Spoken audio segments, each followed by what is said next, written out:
So going live, hopefully Wi-Fi will be okay. We are going to plant out the vining towers. So these are our watermelon, winter squash, vining cucumbers, all of the things that are just vining.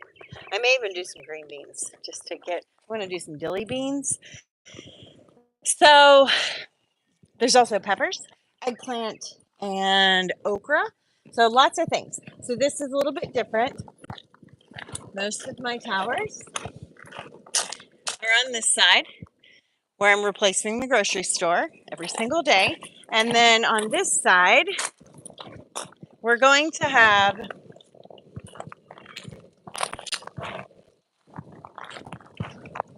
I don't know how far away I can walk and still be heard. 3 towers. And so in here, these 3 towers, in between them, you can see there's a board right there. They are going to have a trellis, and it's actually an arbor, and I will post a link to all these things that I'm using. It's an arbor between each one, and it's the best way I found after doing tons of digging to trellis a ton of food from the towers. So the arbor will go in between each one, and there's 3. And then in the arbor, I'm going to put strings in between them. So you're not going to be able to walk through the arbor. We just needed that structure to match the size of the towers in order to maximize what we're growing. And I didn't want to have to build a structure or anything. So I think this is going to work great. I haven't put the arbors together yet. Let me get you guys closer. Put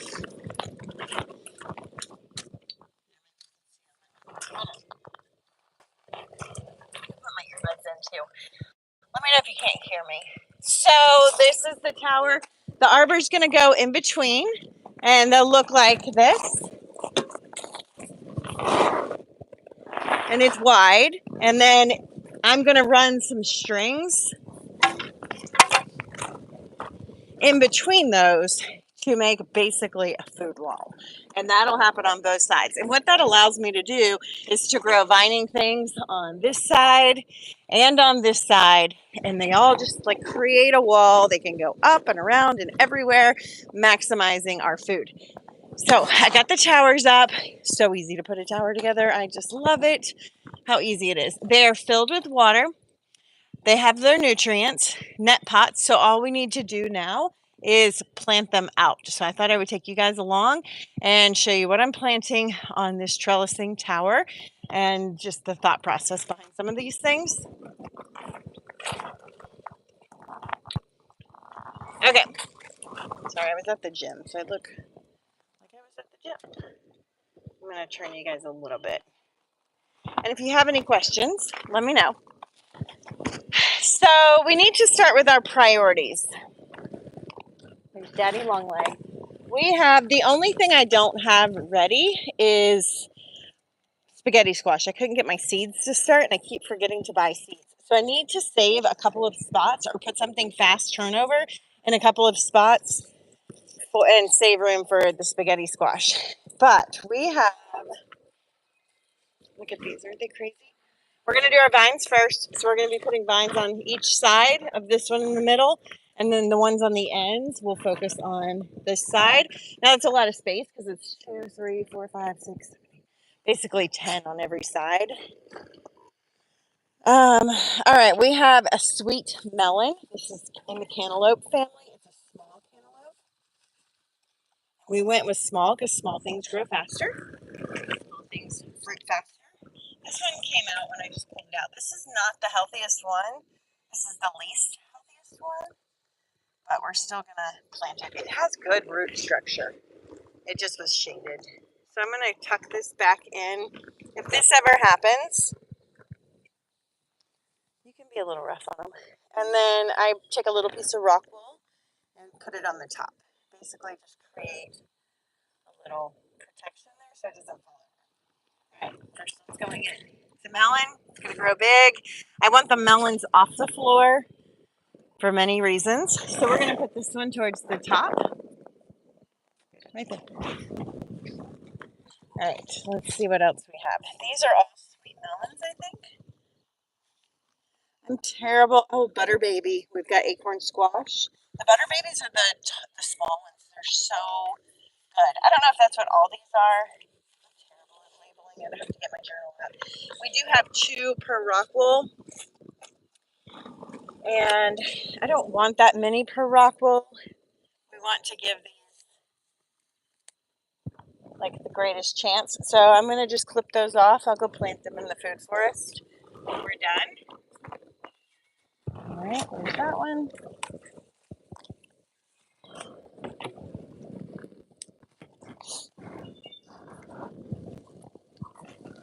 I'm gonna put a few of these on the other side so we can diversify. And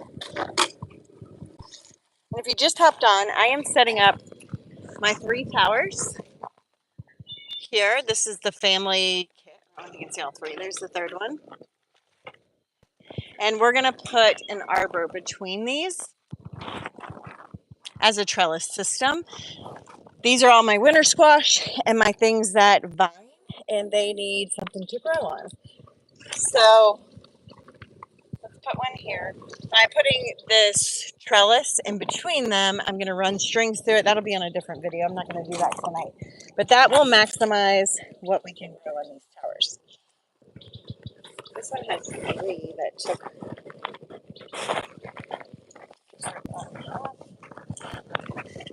Have you ever ripped them in half so you can save the other ones? Just add a new rock wool.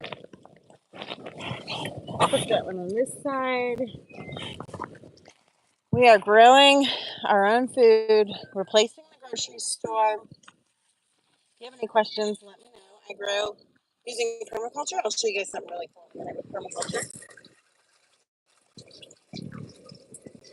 I grow on the towers to replace the grocery store because as a 20-plus-year gardener, that is what I have found actually replaces the grocery store. I've tried all the methods. I've done so many different ways of gardening, and I love them all. But with the way our current food systems are and what's going on with food, like replacing the grocery store was top priority. And that is how I got into hydroponics. All right, we have this is a pumpkin. So for the pumpkin, I only planted 2 pumpkins. And it looks like only 1 took. I'm going to give this a special spot on the tower behind you guys. I'm going to keep this one a little lower to the ground because pumpkins are hardy, and that is, if any of these things that I'm growing, if any of them can be on the ground, it would be the pumpkins can grow on the ground because we have rocks. You can see behind me.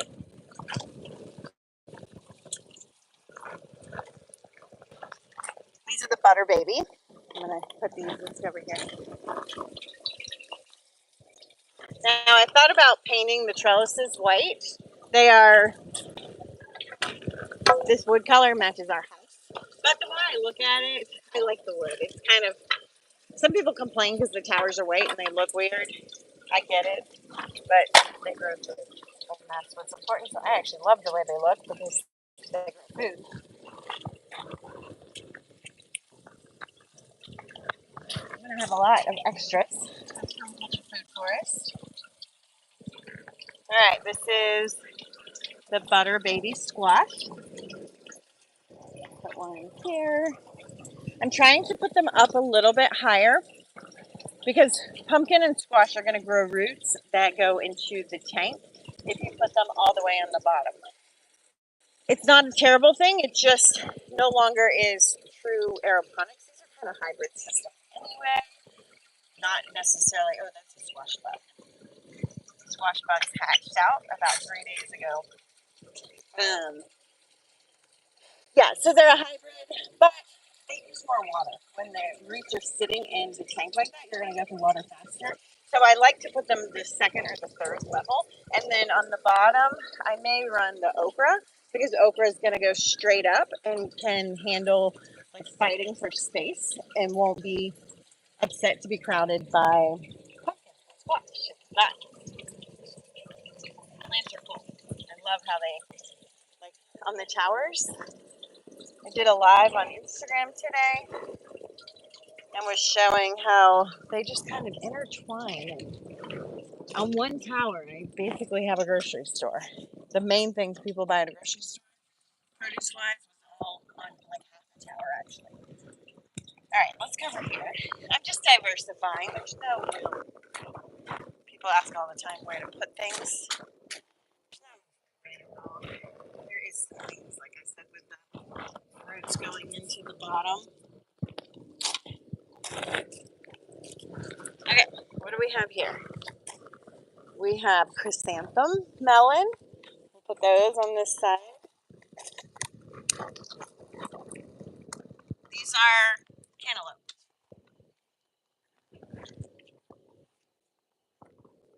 Chrysanthem is the white melon. It's an heirloom. It's going to be a little bit smaller again. I'm going for those things that a little bit smaller so they grow fast. Fast growing, fast fruiting. Always good. Okay, this is a cicada sweet melon.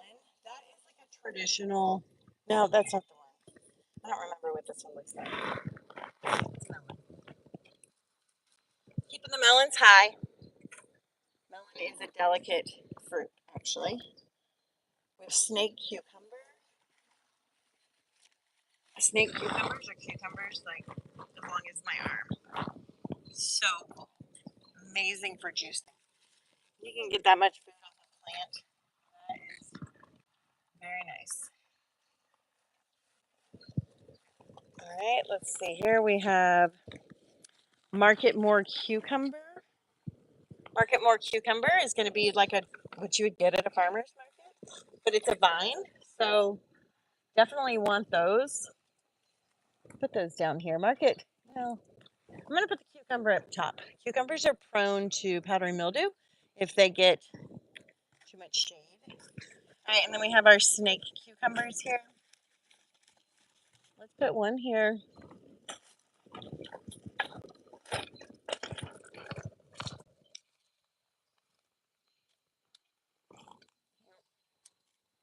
To do this with you guys on a tripod. One here. And what I'm trying to do with these is just think through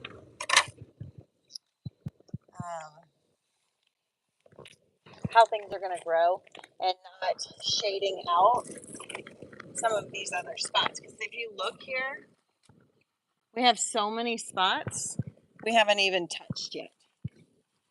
And that is all going to need to be different kinds of foods that aren't vines. And I'll show you guys some of the cool things I have in mind for that. All right, we still have so much space. So when you're growing like this, we've got 28 types. That's the amount of space I have as far as plants. That is so much food. And the raised beds, if I were to grow this in the ground, I would need probably 2,000 square feet for this kind of, for all these pumpkins and everything, because they're vining. So we really have a cool advantage when it comes to space. A petite orange melon. I have no idea what these are. It's been so long, I don't even remember what I planted, but I know they're awesome. All right, we'll put those over here.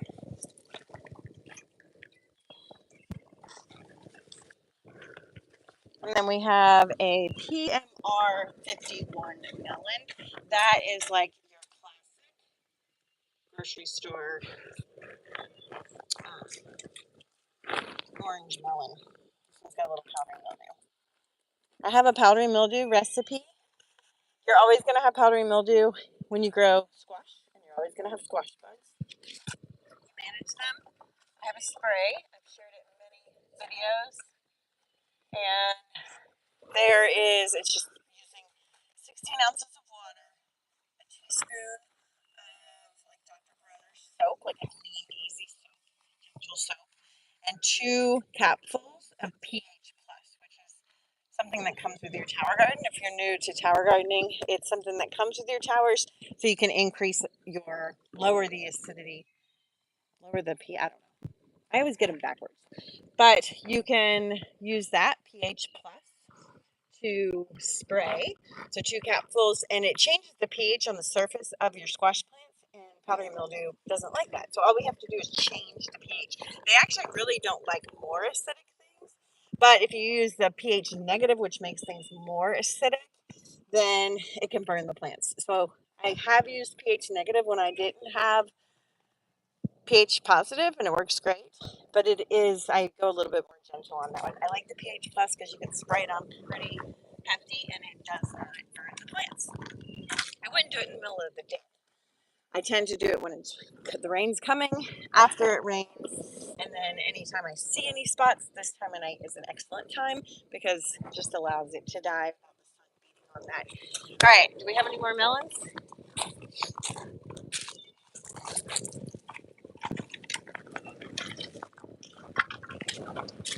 We have a few. So squash bugs, I will have to come through here, and there is no treatment that I know of that is organic for squash bugs. The only way to treat them is to check your squash, keep them pruned. These plants will be pruned heavily. You can watch that. I share a lot of this stuff on my Instagram stories every day as I'm maintaining my towers. But I will come in and keep them pruned so I can keep good eyes on things, and I will hand remove them and get rid of them. I remove the eggs. The squash adults are not the problem. It's the babies when they hatch. So you just gotta look out for them, and if you see them, clean them up and get rid of them. All right, we have a art watermelon. This is a watermelon. Watermelon with seeds. They don't make those at the store anymore, and it's really, really evil. They put 6 different chemicals are sprayed or injected into watermelon. 6. Oxytocin is one of them, which like puts women in labor. It's used to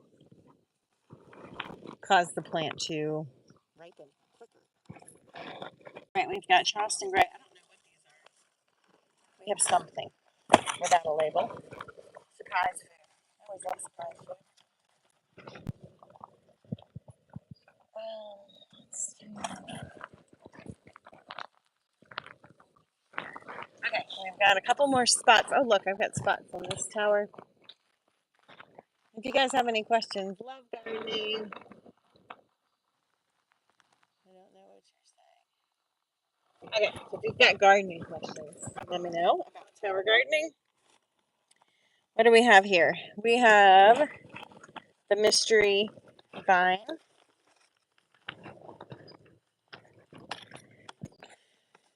I think we have one spaghetti squash that might have taken. It looks really sad, but that's in the spaghetti squash. That needs top priority. I'm going to go buy seeds. It'll be fine. But, all right, and then over here, no spaghetti squash took jelly melon. Because I had a jelly melon, it's gross looking, but very, very cool. I'm going to plant some of those. Really fun. Let's put it here.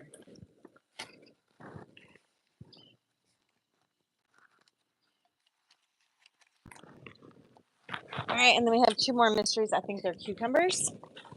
I actually think they're market more cucumbers because I know I planted a lot of those. And then I will show you what I am doing to fill the other spots. I've got some really cool plants. And there's still some squash, and I have all the ones that I broke apart. I'll kind of evaluate tomorrow. Good cucumber season. Okay, we have peppers and eggplants, and there's a lot of them here. We have more eggplant by me. We have sugar baby watermelon.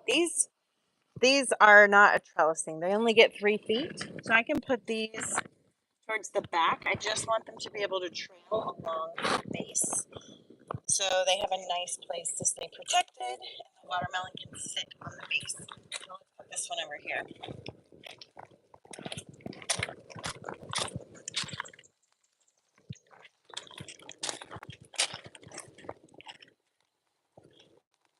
gonna put it on this side.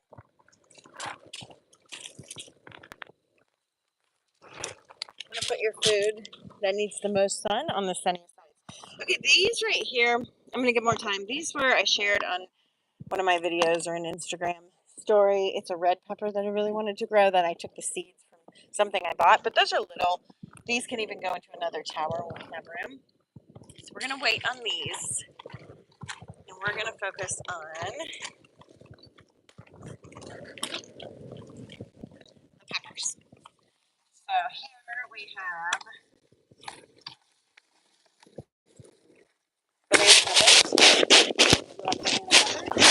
peppers grow straight up. You're going to have to tie these to the tower.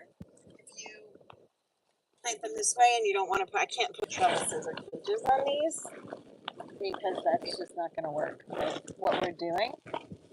So thinking that through, I am going to just put them kind of midway. So, and I'm actually going to put them on this side so I can tie them to the tower. And I just use twine. It works great. I did it all last year. No problems at all. These are the lunchbox peppers. I'm going to put those on a different tower. Shishito pepper. Shishito will make an umbrella and is really, really stable. So that one gets top row.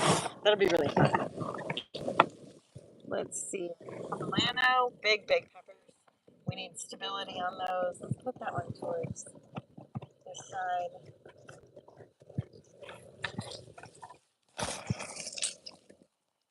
Banana pepper. Put that one towards the bottom.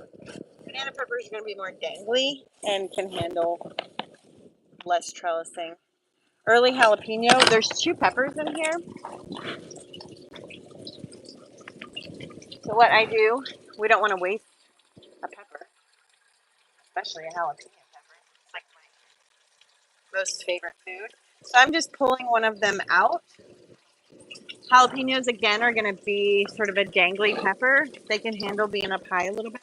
You don't need as much trellising. And then we've got this one. But I like to do different styles and sticks to these.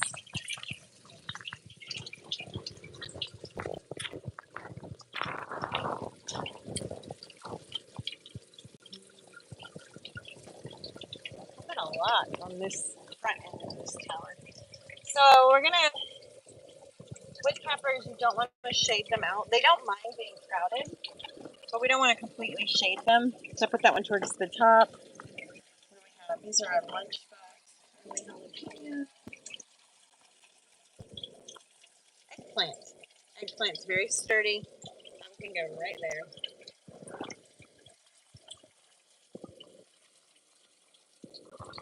All right, these all need to be broken apart. These are our lunchbox ones. I'm going to do all of these on this last tower over here. And then I'm going to call it a night. I'm going to put the eggplant in too. And then I'm going to sit on this and tomorrow with fresh eyes decide what's the most important food to grow to fill the rest of this tower. I base that on what do we need to eat. Lunchbox peppers, super important. That's a great food source and is an abundant food source. People like to snack on them. So we'll get those a good spot. Again, I'm just breaking them apart because there were extra ones.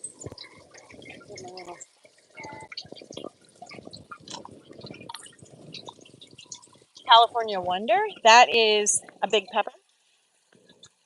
Big peppers are outrageously expensive. I don't know about your area, but ours, you can pay $3 for a pepper. More than that in the off season. So that's stupid. All right, I've got 2 of those. So again, I'm going to have to trellis these, tie them to the tower. But you just put twine, and it's really not until they start fruiting that you will have to worry about it. So I just kind of keep them around. So looking at this, I've got my lunchbox, my California Wonder. I think I'm just going to do, they get bushy. I'm just trying to think through how do I make it where it doesn't get shaded out. Let's put one on this side. This is south-facing sun on this side. It's going to get the most sun. Another California Wonder.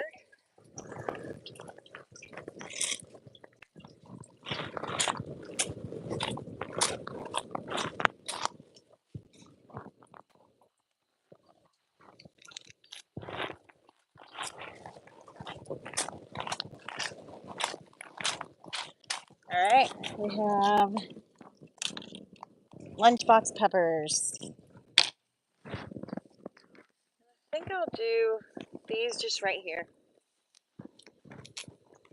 Then I'm going to show you guys something really cool. Alright, we got one here. I'm going to go high.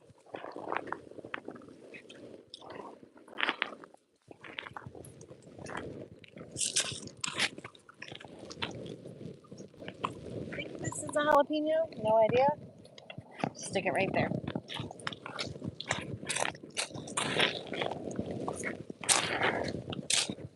Alright, the last most important things, because again, this is about food. Eggplant. That's basil. I can find some more basil always. Let's do an eggplant.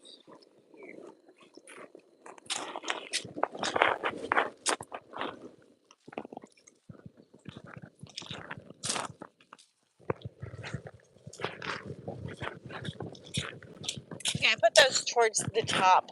Again, they are just gonna be easier to spot and keep track of the food up top. So the last things, okra. These are definitely a priority. This food crop that will give us a lot of food. These are gonna grow straight. I had mentioned I'm gonna do these towards the bottom, and I'm gonna stick with that plan. All along the bottom right now, I have all the open grow ports. If you put squash and peppers and bushy things up here, and then down at the bottom, you don't put those things. I have a tower with this problem right now. It's tomatoes. And then for some reason, I left like 5 spots towards the bottom. It's too shady for kales, lettuces, and things like that. So you need hardy food that's going to grow big and tall and fight for its space. And okra will do that. I have found bushier things will work, but they also tend to get shaded out. So an okra that's going to go straight up where things are kind of draping down will just be able to pop.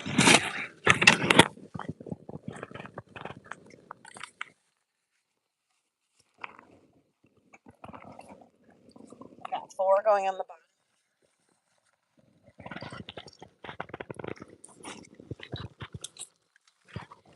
I'm going to focus on the edges of these towers.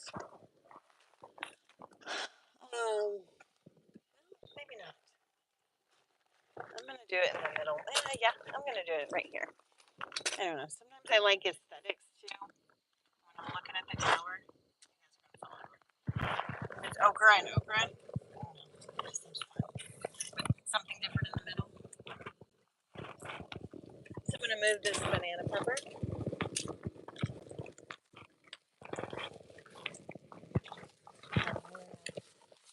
Do our okra on the bottom here.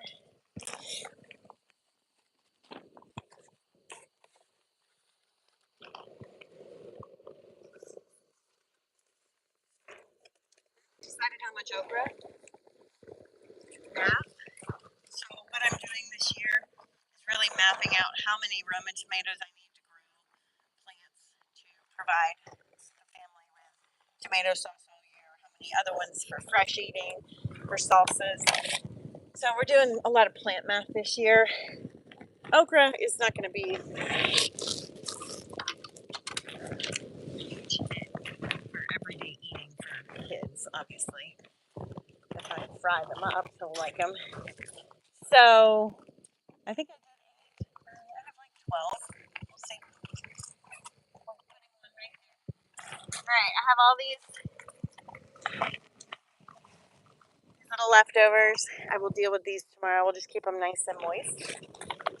And it's getting dark, but before we get up, I was going to show you something really cool. So I'm a permaculture gardener.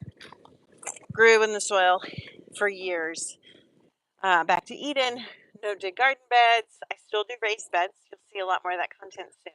And I still do permaculture food forest. I'm just doing perimeter food forest.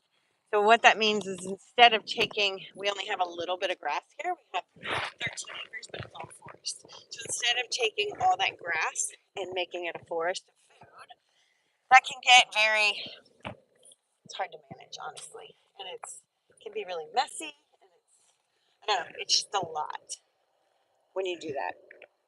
I've done it. I know. So instead of doing perimeter permaculture food forest, so I'm doing borders around the property. So instead of just having like landscaping, we have food forest loaded with food. So much food. So behind you guys, I'm going to flip this around. That's what this is. This is a perimeter. This one isn't finished. It's just getting started. Food forest. So down there, that's our basement. So these are 12-foot high trees right here that you're seeing. And I can go up to them and harvest off the top of this tree because it's planted way, way, way, way, way down there. I can also walk around to the bottom and harvest the bottom. So now I can harvest, it's a mulberry tree. There's 6 of them right here. And I'm establishing 4 different varieties of mulberries. And then in front of the mulberries is elderberries and blueberries and all sorts of other foods. And by putting them on this wall like this, I get to harvest off the top as well as the bottom. So really cool. And this isn't a fruit that I didn't want to do it with like peaches and things because then they would drop on the rocks and get, I don't know, that's just more maintenance. We want to keep everything simple, sustainable systems that are easy to manage. Mulberries are just going to drop to the ground if we don't get them in time. And they're producing tons of mulberries. So that is one cool thing. This area back here, it's a clay wall that had to be cut out. All in front of that will be perimeter food forest when I'm done. And then what a food forest looks like when it's more established is this right here. This is all fruit and medicinal herbs. This is kiwi plant, sorrel, green onions, strawberries, blueberries galore. So many blueberries. There's flowers in here to make it pretty. All along here, medicinal herbs, strawberries, plants, bloody sorrel. This is a honeyberry, more kiwi plants. And that allows us to have food instead of landscaping that's high maintenance. And once you get it right, it takes a while to kind of get everything established, but it looks beautiful. Thanks for joining me. Yeah, I've been trying to grow lettuce hydroponically and they just keep dying. Find, if you go to my other videos, I have a private Facebook group. Post that in there and show me some pictures and I can help you problem solve that. It's hard to do on live, but if you post pictures in that private Facebook group, it's listed in all my other previous videos. I can take a look and figure out why. Yeah, I can't wait to see the progress of the melons too. Thanks for watching. Okay. Have a beautiful night, guys. Thanks for hopping on. Live here with my wonky donkey camera. Have a beautiful night.